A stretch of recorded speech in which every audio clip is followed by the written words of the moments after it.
It's on a Thursday this year. We get so off. So fast. What day do we get out of school for Thanksgiving? I think the 19th is the last day. I don't know. And it's already the 4th? That's the Friday before Thanksgiving. Wow. So actually, I have a bazillion calendars up here. The 19th is the Friday before Thanksgiving. That's our last day of school before you have that week off. Are we going to have anything that day? No. But you'll have homework over the break. I'm very sorry about that. We have, between cleaning days and hurricane that didn't come days and, all this stuff. I mean. Wait, a hurricane that didn't come? Dude. Well, it was rain, but yeah. It rained a little. All right, so moving on. Our next unit is on congruent triangles. This unit, in many ways, is the culmination of everything you've learned so far this year. It will have, I don't know what the technical term is, a lot of proofs in it. What's a proof? The 2-column proofs, flow charts.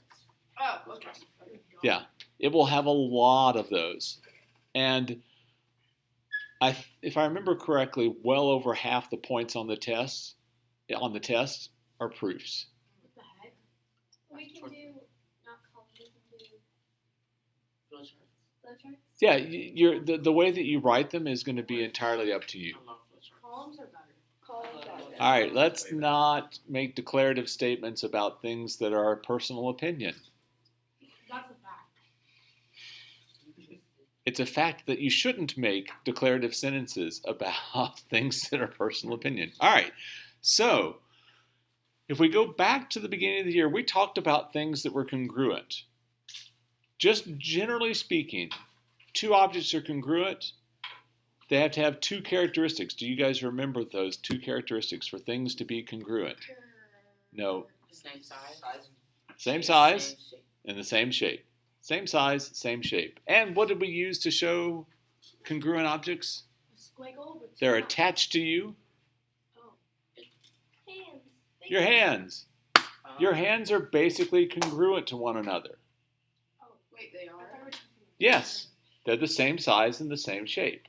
What if one of my fingers got cut off? Then they're not congruent. Well, it would suck for you and your hands would no longer be congruent. Okay? But that brings up a good point. In order for your hands to be congruent, if you had had some tragic accident and cut off the last, knuckle of your pinky finger, are your hands any longer congruent? No. No. Anything that's not congruent eliminates it. And people will go, yeah, no one's hands are perfectly congruent. If I have a ring on one hand and a bandit on the other, are they no longer congruent? They're not your hands. Oh.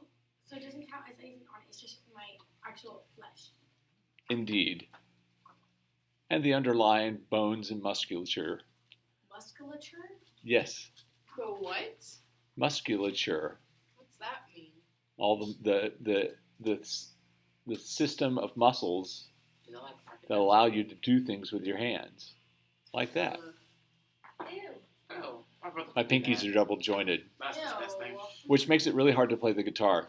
Anyway, so for polygons to be congruent, we have to be able to match up the vertices. Notice it's an if and only if, means it works both directions, and it has to be true both directions or it's not true at all. So that every pair of corresponding sides and angles are congruent. So with your hands, when you match them up palm to palm, you have matched them up the correct way, right? If you did it palm to back of hand, well, your hands are still congruent, but not this way, right? You're not demonstrating how to match them up. So here in this diagram, triangle ABC is congruent to triangle SRT. And notice that when I say that, I'm saying that A, since I put A first in this triangle, and I can put whatever I want in the first triangle first, matches up with vertex S in the second triangle. You have to match up the vertices when you say the congruence statement. Okay, you're just matching things up is all. You're saying not only are they congruent, but this is how they match. Okay, or a way that they match. Okay, and then there are lots of corresponding angles. There are 3 pair of corresponding angles that are congruent, and there are 3 pair of corresponding sides that are congruent. Okay, corresponding in this case just means matching. We're not talking about corresponding angles like 2 lines crossed by a transversal makes a pair of corresponding angles. You remember those when we did parallel lines? Marion gave me a look there for a second. I'm still confused because when you made the analogy with your hands like this, and you said they're not congruent anymore. No, I didn't. What I said was your hands are still congruent, but not in this way. Why wouldn't they be congruent in this way? Well, because unless you have a thumb where your pinky belongs, they don't match up, do they? Your pinky and your thumb are not exactly the same size and shape, correct? So I'm saying you have to match them up this way or this way in order to show congruence. Okay. Okay? All right. So you have to be careful when you name them. If you name the first one ABC, you can't name the second one RTS. Because does A match up with R? No. Okay. Likewise, sometimes you're going to be told this triangle is congruent to this triangle. And even without a picture, then you know exactly what matches up with what. Okay. Occasionally the pictures will not be drawn to scale, and they will lie to you. Okay. Ignore the picture when it's not drawn to scale and look at the congruence statement. It tells you what goes with what. Sammy, you look like you're thinking, hon. What's up? Why did you say that it couldn't be RST? Because does A in this triangle match up with R in this triangle? No. That's Why why. can't it be RST? If the first one is ABC, Yeah. the second one cannot be RST because when I say that these, That way? pardon? Because it goes that way? Because I don't know what that way is. When we say it like this, we're saying that vertex A in the first triangle matches up with vertex S in the second triangle. But it doesn't. It does. Oh, it does! Oh, yay. But I thought the vertex was in the middle. Oh my god. The vertex of an angle, when I name a triangle, there are 3 vertices, A, B, and C. Those are the 3 vertices of the triangle. Not the vertex of an angle, the vertices of the triangle. So do B and R match up on purpose? Yes. And then C and T? Yeah. So you couldn't say ABC is congruent to STR? That's correct. You cannot. Okay. Okay? Yeah. All right. Yes. Do 2 shapes have to be like reflected off each other? No, they can be, in this case, these 2 are obviously a reflection of one another. They can be just a translation. Okay. They could be a rotation. They can be any kind of a transformation that doesn't change the size and shape. Okay. So when we learned those transformations back in 7th grade, the reflection, the rotation, the translation, all of those kept the shape the same size and shape. It just moved it in some way. Okay. Those are called the congruence transformations because they don't change the size or the shape of the object, as opposed to a dilation, which makes the object bigger or smaller. Okay. You're welcome. All right. So let's take a look at this. If polygon LMNP, by the way, what kind of a polygon is that? Quadrilateral. It's a quadrilateral. It's got 4 sides. Okay? Is congruent to polygon EFGH, identify all pairs of congruent corresponding parts. So I'm going to start with the angles. L and E. Yeah, angle L will be congruent to angle E. Is there no O because it looks like a 0? Yes. Okay. I had to think. I was like, wait a minute, what is she talking about? Oh, yeah. I felt it's left behind. I think we should leave same behind. So then angle M is congruent. Man, See, she's so mean. she's harsh. Angle M is congruent to angle F. Angle N is congruent to Angle G. angle G. And angle P is congruent to angle H. And you're like, man, I wish they were all this easy. There are questions that are going to come up where they're going to give you that these triangles or polygons are congruent, and you need to use this congruent statement. Do I have a diagram to help me out here? No. Do I need one? No. Okay, I'm not done with this yet, though. Everybody's turning the page on me already. We also need to do the corresponding sides. So segment LM, for example, would be congruent to EF. And it hasn't really come up before now because we haven't done anything bigger than a triangle. But when you name something LMNP, that means that if you started at L and went around, you don't need to draw this, that if this is L and this is M, this has to be N, and this has to be P. You can go around in any direction you want when you draw a quadrilateral, but once you start, you need to keep going so that these are in consecutive order, one after the other. Okay? So, then the next side, MN, will be congruent to FG. What's next? NP. Hang on just a second. NP is congruent to GH. GH. And last but not least, PL. PL, yeah, is congruent to HE. Yes, Sammy? What were you saying about corresponding? Like 5 minutes ago? Yeah, no, like when we started sides, you said something about corresponding. Well, the corresponding, or we're matching these up so that the corresponding parts are congruent. But aren't they already congruent? Yes, I'm telling which sides and which angles are congruent. So remember what we said is that we can match them up like your hands so that all the pieces that are on top of each other are congruent, as opposed to matching them up like this where the parts won't be congruent. That's all I'm saying. So can't you just like draw another square on top of it? Well, we don't know it's a square, so you're way overstating it, but Another like shape on top of it? yeah, I don't understand what you're trying to do. I don't either. Okay. Let's move on. Page 2.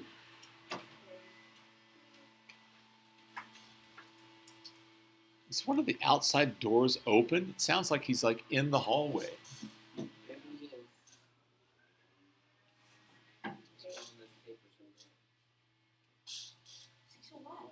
There goes the. Cecil's on the run. Watch her.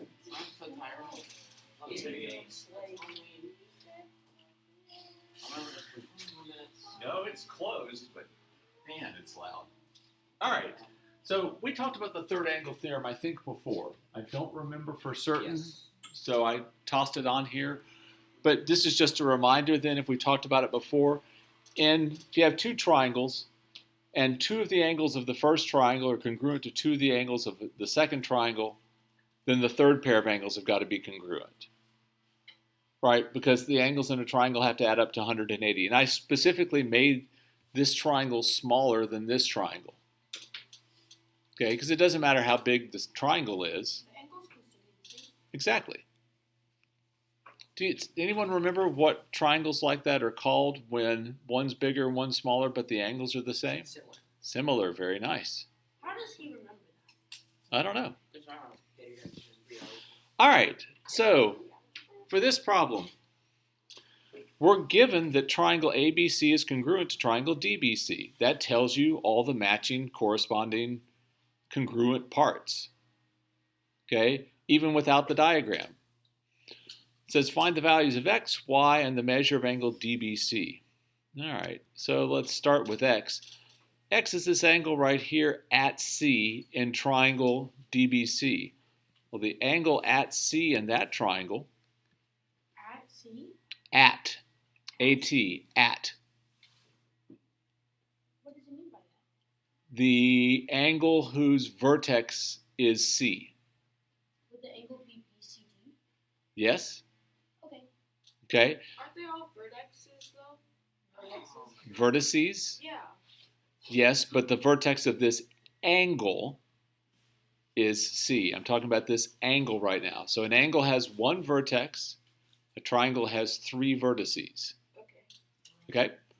So notice the angle whose vertex is at C in this triangle matches up with the angle whose vertex is C in this triangle. And what's its measure? 90. 90. So 2x minus 16 is equal to 90. So that'll be 2x is 106. So x is 53.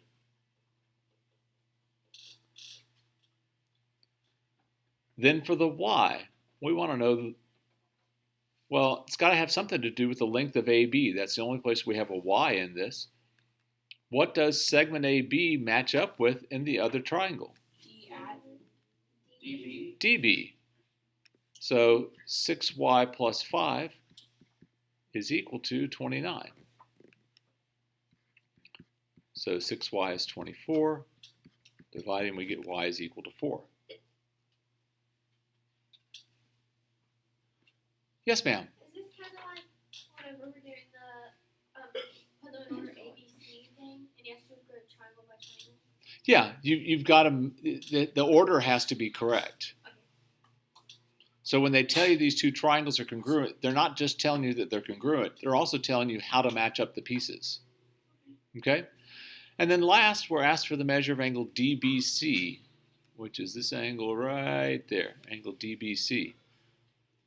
Unfortunately, well, we don't know a whole lot about the angles in this triangle. We know that this one's 90, but we don't know angle D yet.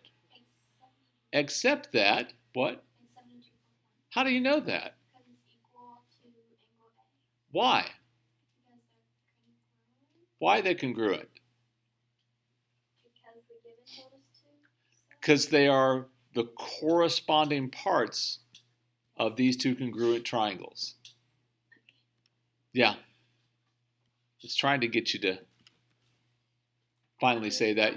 I mean, you understood what was going on, but the reason why is because these are corresponding parts of congruent triangles. Well, now I can find the measure of this angle. What's the fast way to find the measure of this angle? 90 equals 72.1 plus B, or whatever that one is. Which means you're going to do 90 minus 72.1, right? Yeah. Which is 17.9, if I did it correctly. This is a measure of angle DBC is 72.1. I'm confused. Okay? I'm confused on why you could do that. I'm sorry, not 72.1, 17.9. The acute angles in a right triangle add up to 90. Why I can put that this is 72.1? No, why you could do 90 minus 72.1. Well, on our last unit, we did the right triangle corollary, which said that in a right triangle, the two acute angles have to add up to 90. Oh, I thought you counted those. Yeah, it's handy. Okay? All right. We're going to do a couple of proofs. So at this point, we're going to try and prove these two triangles are congruent. In order to do so, with what we know now, we're going to have to prove all three pair of corresponding angles are congruent and all three pair of corresponding sides are congruent, which means your given is going to be usually pretty long. We are going to learn some shortcuts for those, but not today. So for this one, I'm going to do a 2-column. For the next one, I'll do it as a flowchart proof.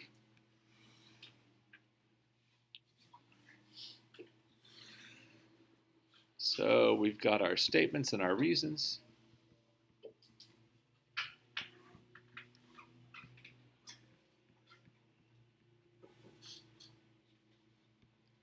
So angle A is congruent to angle D. Hey, Sammy, Brooklyn's sick. You're going to have to sing your part tonight. I was trying to scare the hiccups out of you.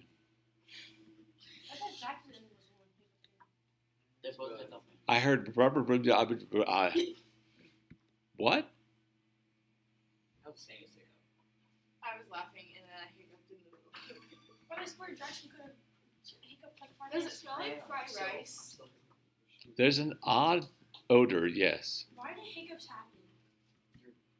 You have a spasm in your diaphragm. But Diaphragm why? is spelled so weird. No, it's like diaphragm.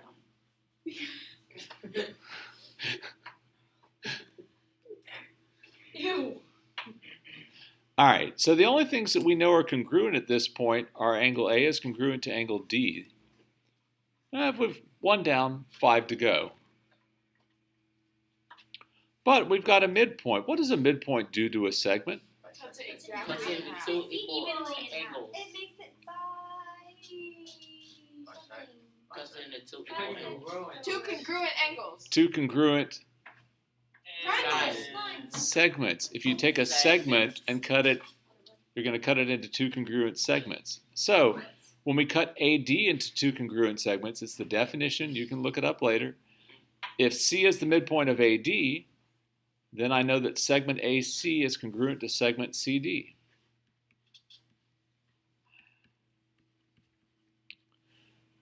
And because C is also the midpoint of BE, we know what? BC equal segment BC equals. Equals, yeah. To segment CE. Is congruent to segment CE. Oh, and I missed it. They told us that AB was congruent to DE. So that's my second pair, and this is going to be my third pair. And the reason for that is the definition of a midpoint. And this is what I was saying about stuff coming back from earlier in the year. So now we have all three pairs of matching sides congruent. So we're doing well. We've got one pair of matching angles. We just need two more. I can't get two pairs of matching So socks. we've used up everything in the given. What do you see in this diagram about angles that you know are congruent? Yes? The two on the either side here. Yeah, you need to know the word for it. Vertical. Yeah, vertical angles. Can you name them? DCA and DCE. Did you say BCA? Oh, sorry, I read it wrong. BCA and DCE. My bad. ECA? No, BCA. All right, BCA. I'm sorry. That's okay. I may have misheard you that time. And then the other one is? DCE. Okay. So we know this pair of angles is congruent. And that's because vertical angles are congruent. Or if you prefer, some people like writing the vertical angles theorem. It's such a short theorem that I usually just write it out. All right, so now we've got two pairs of angles congruent. We need angle B and angle E to be congruent now. Correct. Angle ABC is congruent to angle CE Why? because of D. I don't know. Would it? If only I had given you a hint someplace Oh, wait, earlier okay. on the page. Is it because angle A, They're matching. the other two angles are congruent? What do you mean? Third What do you- wait. third angle theorem. It's the third angle theorem. Yeah, that's Yeah. I gave you a huge hint at the beginning of the page. We've got two pairs of angles in this triangle, congruent to two pairs of angles in this triangle. So the third pair of angles have to be congruent. So technically, all you need to find are like 4 congruent angles. No, 2 sets of congruent angles, and then you can find the third one. Yes. Once you have 2, the third one takes care of itself. So this is the third angle theorem.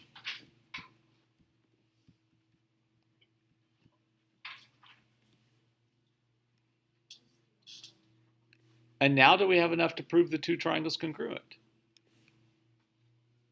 Well, we have all the corresponding sides congruent and all the pairs of corresponding angles are congruent, so the 2 triangles are congruent. Triangle ABC is congruent to triangle DEC.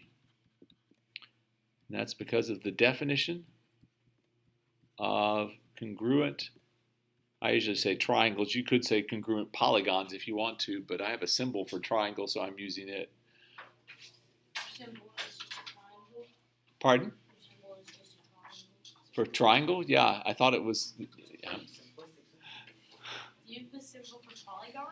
No, which is why I didn't use polygon. All right, one more. What time is this class out anyway? 38. Oh, excellent. This will take about that much time. That's a lot of time for That is a long Yeah. time. So for this one, I'm going to do a 2-column for those. I mean, flowchart proof. For those of you who hate them, you can do a 2-column if you like. I don't care. I've got several pieces of given.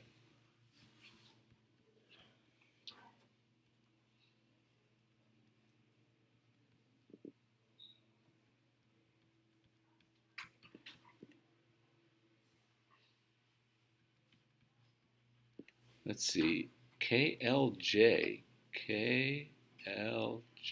this angle, LKM. All right.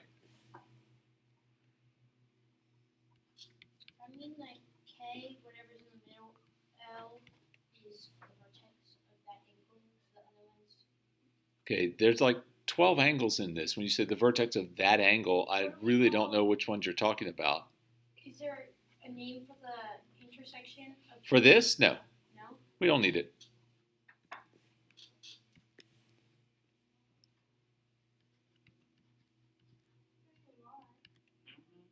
Yes. Is that how they're normally gonna be? Yeah. How, what, I'm sorry? How they're normally gonna be? I keep missing the middle word, how, what they're going to be? How they're normally gonna be.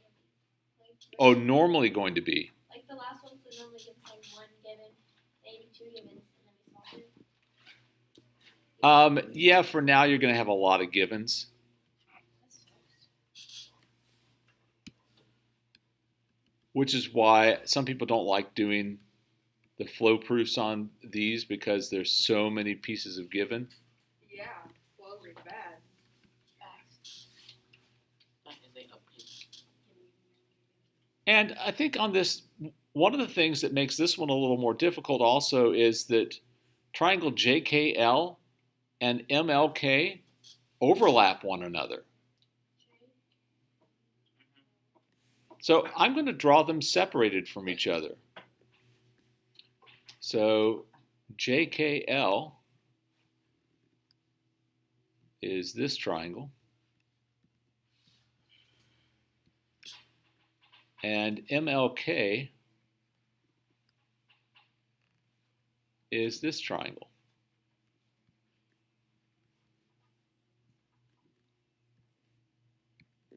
That makes it easier to mark that JL is congruent to MK, which is our last piece of given. Are we ever gonna get a given that we can't solve? I mean, Am I ever going to ask you to do a proof where it's impossible to prove it? No.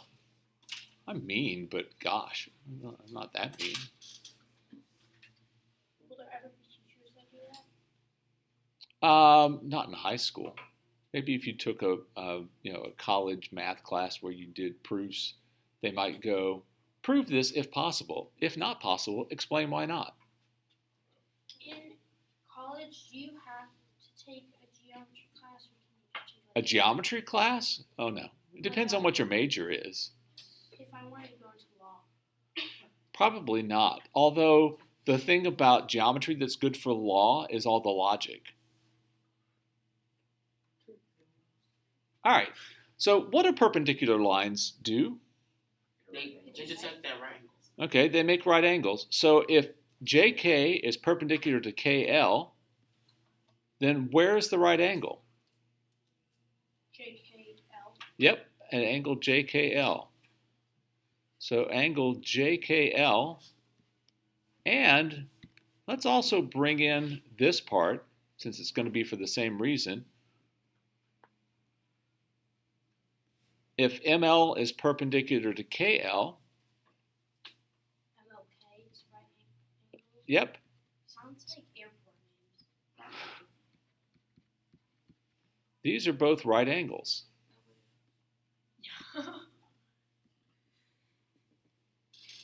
How do we know that?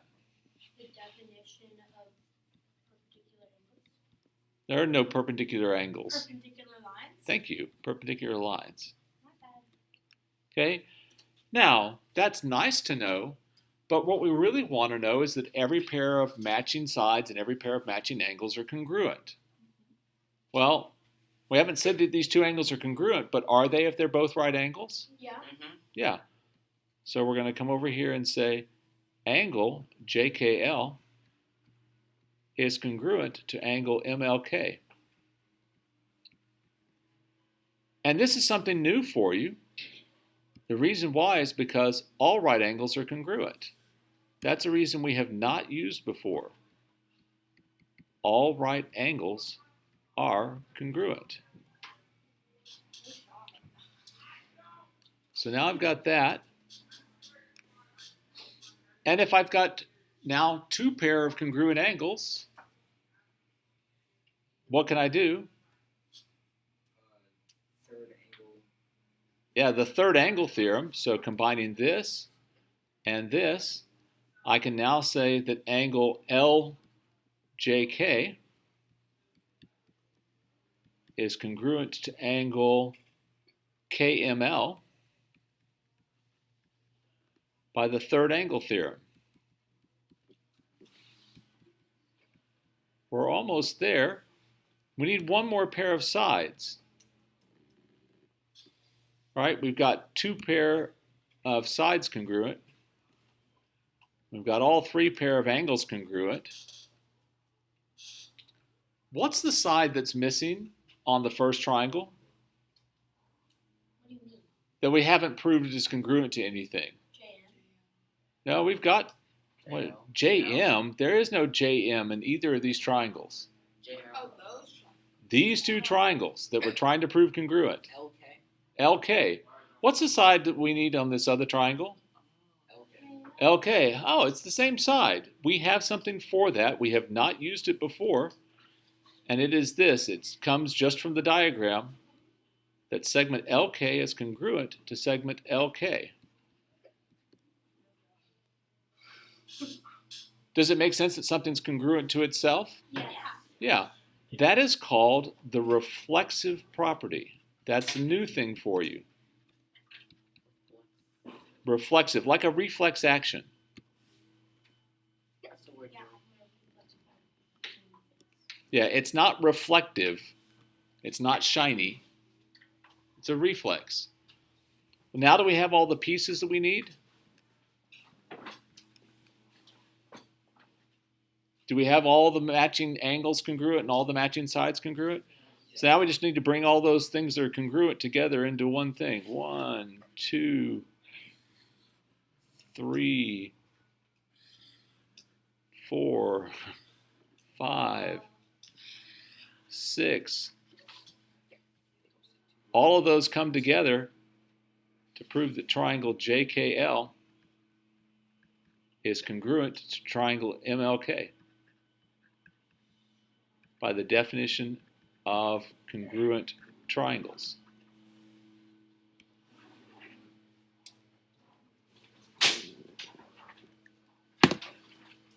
All right?